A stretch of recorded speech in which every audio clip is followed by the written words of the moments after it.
Hi, I'm Mary Beth Quinn, a mixed media artist, and today I'm going to talk about how I learned to paint intuitive landscapes. And really, that title's a bit misleading, but more on that in a minute. Here you see the three colors I've chosen for today's paintings, plus black and white. I like to use a small palette because it just helps simplify things and makes the paintings very harmonious.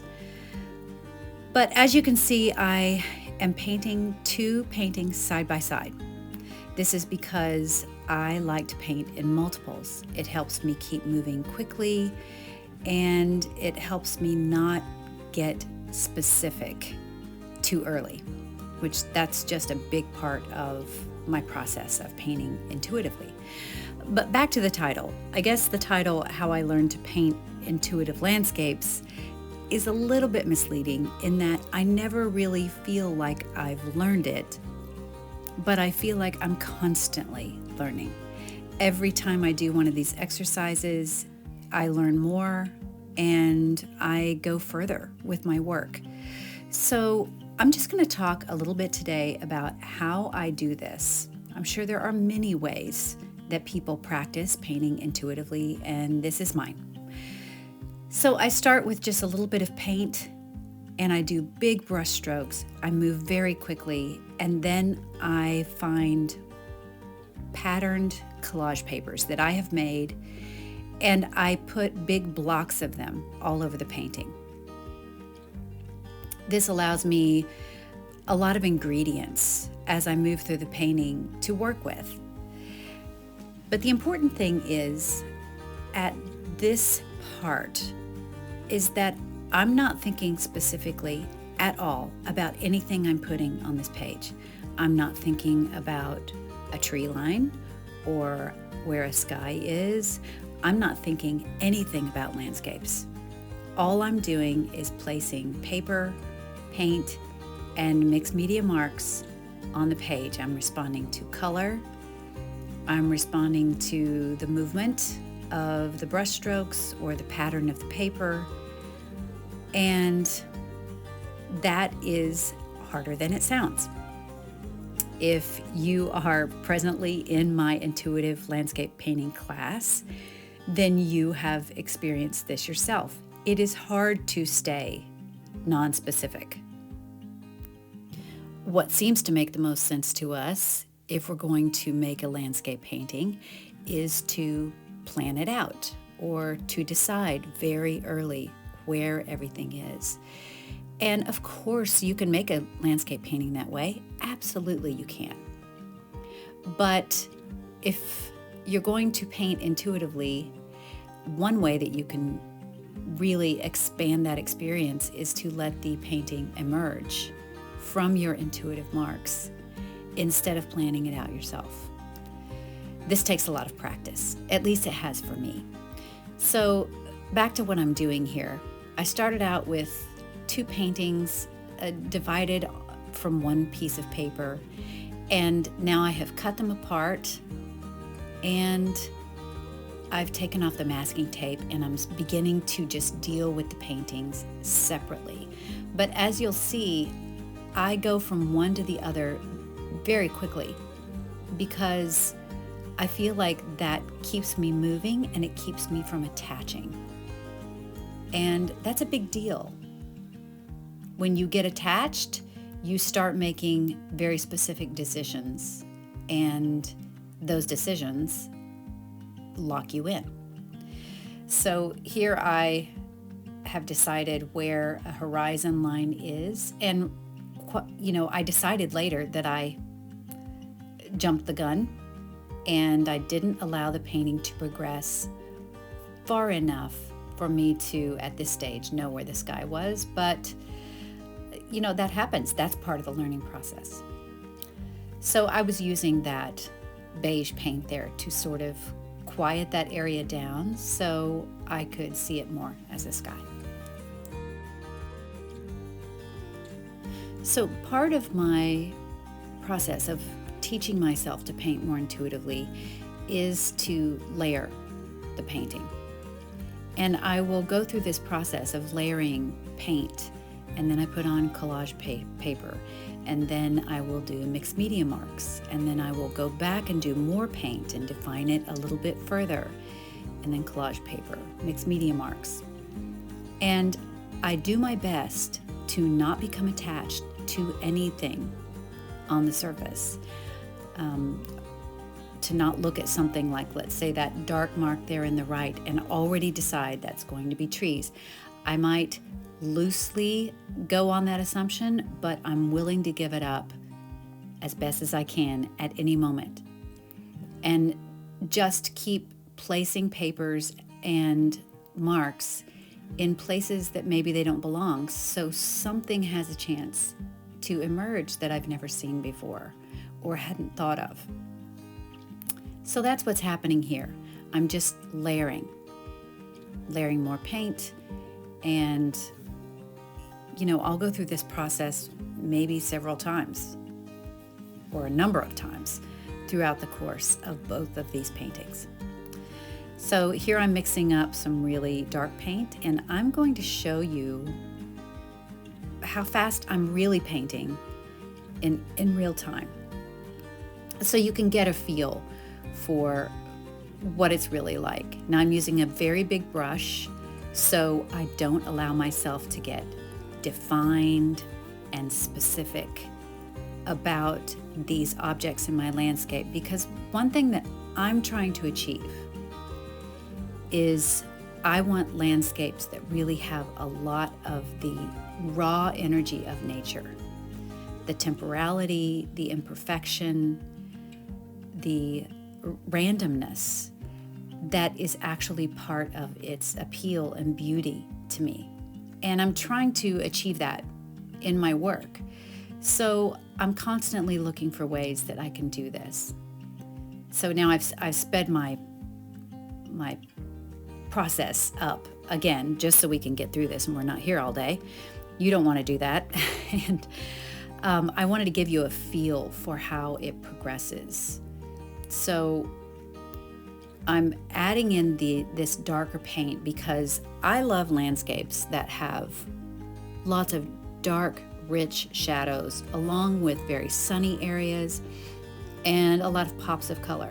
So that's how I like to paint. I'll very often come in with this really dark paint and lay in random dark marks that help me define where a tree line might be, or a bush or something like that. I won't decide specifically. I'll just make a paint mark and then see what it looks like. I might sketch over some of these and determine the different directions that I could possibly take this. And I might do that several times before I really decide which way I'm going to go. But that time always comes in the painting where now it is time to get specific and to determine where I'm going with this landscape. But it's not because I planned it out from the start. It's because when I painted intuitively, that was what emerged for me. So, along with letting the painting emerge instead of planning it, I really do a lot of this switching back and forth from one painting to the next with these multiple paintings, because it keeps me from determining things before it's time. One thing I have discovered with this intuitive painting process is that there are times to make certain decisions, and there are times that you just go with it. And if you make those decisions too early, it's like you make it a lot harder on yourself, and you make painting intuitively and freely a lot harder, if not impossible sometimes. You back yourself into a corner. So keeping it loose for as long as I can, and then allowing the specificity that comes along to evolve naturally, to emerge naturally, along with the landscape, has been something that has really surprised me to learn that that's possible. And also, it's got me hooked. because it's such a discovery process. I'm the one that's creating it all, but yet I'm also the one that is surprised by what's happening there. And I get to work with it and create with it. So it is such an adventure. I love it so much, but in many ways, and again, if you're in my intuitive painting class, you might be nodding your head right here. In many ways, it feels counterintuitive. It feels like it's the opposite of what we want to do naturally, but that's only because we're so conditioned to plan and control things. So learning to paint intuitively really is getting back to something that we used to understand when we were younger, really naturally and easily. And sometimes you just have to work through the discomfort of how it feels enough that then it can begin to feel more comfortable and natural, simply because you've done it so much. This is beginning to feel quite natural to me because I've done so much of it. So as you can see, things are starting to emerge, things are starting to take shape, and now I'm making choices about, for instance, in this sky, what needs to happen in this sky to make it look like a sky, but also to allow it to really showcase the interesting collage papers and marks that I have layered in there. So that's the stage that I'm at now. I'm making those kinds of choices. One thing that has really allowed me to paint freely is learning how to solve problems. That is a really huge part of understanding how to paint intuitively and give yourself over to that. If you don't trust that you can solve problems, then you won't ever allow yourself to make the mess that intuitive painting sometimes creates. But that you need that mess. Those are all of the ingredients. And so learning how to solve those problems is a huge part of painting intuitively, I think. And which is actually another really big part of my intuitive landscape class. But when I began painting like this, I was very trepidatious about doing a painting like you see right here because I didn't know where to go with it. I didn't know how to pull it together. So I just practiced it. I allowed myself to make messes and try to solve the problems. Sometimes I was successful, sometimes I wasn't, but I learned each and every time I tried. So that was a big part of it. I also started small.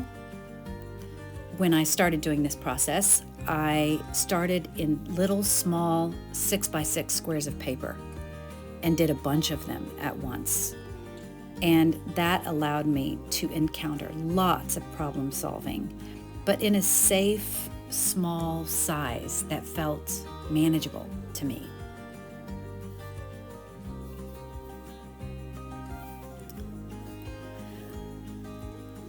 And if you notice, I also started off with really big brushes.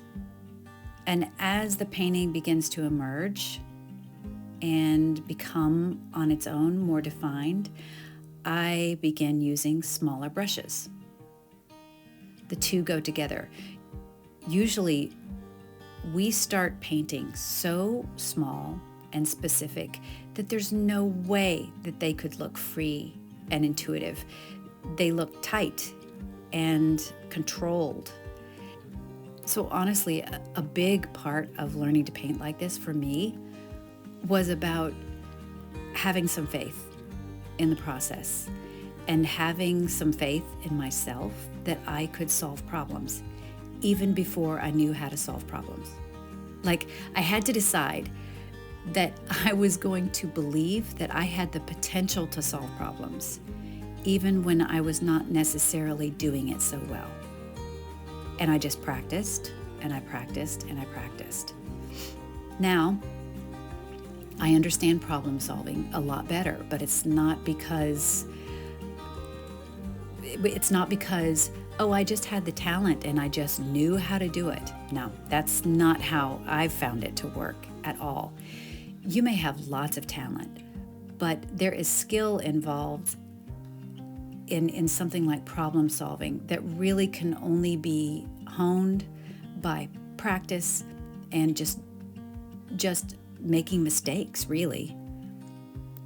Making a mess and trying to solve some of those problems. Some of them you'll solve, some of them you won't be able to solve. But if you keep at it, you will find that you can more consistently solve problems, and that you will keep coming across the same problems over and over. And once you learn a good solution, then you know that next time. You're not reinventing the wheel every time you do a painting. So learning to solve problems was a big one. It's a big element in learning to paint freely and intuitively. And the other one was just to start every one of them deciding, this is an experiment. This is not even a painting. This is just an experiment. And then if you wind up loving the painting, great, it's a painting. But if you don't, then it's a great learning experience, and it was worth every hour you put into it. So I'm not sure if they're finished, but we'll say right now, here's the finished product, at least for this video. Here's the finished product there, and here's some up-close video of the other one. As you can see, lots of color and very interesting things to look at on the surface there. These were the biggest that I have done intuitive paintings. I guess they were about 12 by 9. And I'm trying to scale up. What I really want to do is make really large paintings that look like this. But I'm baby stepping myself there. I can't just jump to the big paintings because that's just not how it works. So I'm scaling up little by little. Here's what I would like to do. This is that same painting in an app that I have where you can put it in a frame and in a situation, so I can really envision what these could look like big. And it really gives me a lot of faith and hope just to see them, and it helps. If you would like to learn more about this process I showed you today, how to paint intuitively, come join me in my class, Mixed Media Collage and the Intuitive Landscape. You will learn so much, just as I have. And as always, thank you so much for spending this time with me. It is always an honor, and I will see you next time.